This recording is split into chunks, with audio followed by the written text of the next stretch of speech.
यह कहानी एक छोटे से गांव की है जिसे लोग आमतौर पर शांत और सुरक्षित मानते थे।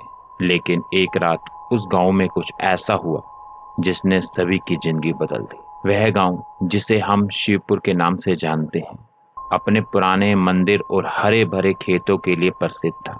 वहां के लोग बहुत ही मिलनसार और धार्मिक थे। परंतु गांव के एक किनारे पर एक पुराना सुनसान घर था जिसे लोग बूढ़े बाबा का घर कहते थे। यह घर दशकों से खाली पड़ा था और इसके बारे में कई डरावनी कहानियां प्रचलित थी।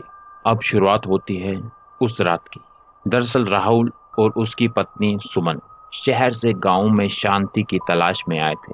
वह दोनों ने उसी बूढ़े बाबा का घर खरीदा क्योंकि वह काफी सस्ता था और उन्हें लगा कि यह मात्र अंधविश्वास है।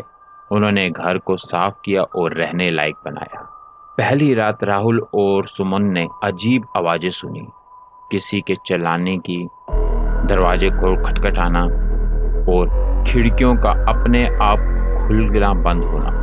राहुल ने सोचा कि यह पुराना घर है, शायद लकड़ी की आवाजें होंगी और उसने इसे नजरअंदाज कर दिया। अगली रात सुमन को अचानक बिस्तर पर ठंडक महसूस हुई, जैसे किसी ने उसे छुआ हो।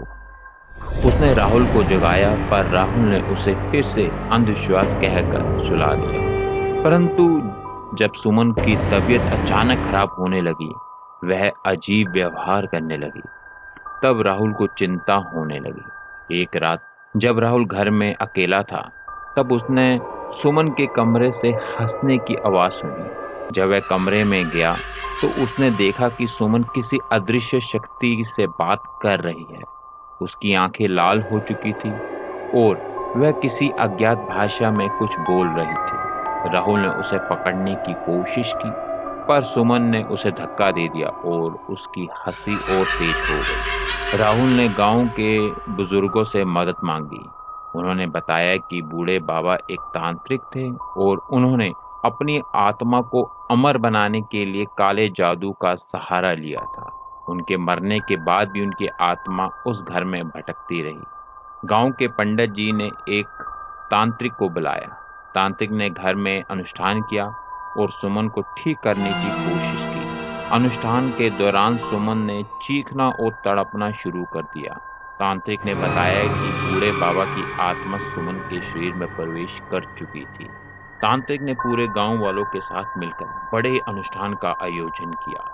सभी ने मिलकर प्रार्थना की और तांत्रिक ने अपनी पूरी शक्ति लगाई। अनुष्ठान के अंत में सुमन के शरीर से काले धुएं की तरह कुछ निकलने और हवा में विलीन हो गया। सुमन बेहोश हो गई, लेकिन जब वह जागी तो वह पूरी तरह ठीक। इस घटना के बाद राहुल और सुमन ने वह घर छोड़ दिया और फिर कभी वापस नहीं आए। गांव वालों ने उस घर को तोड़ दिया और वहां एक छोटा सा मंदिर बना दिया।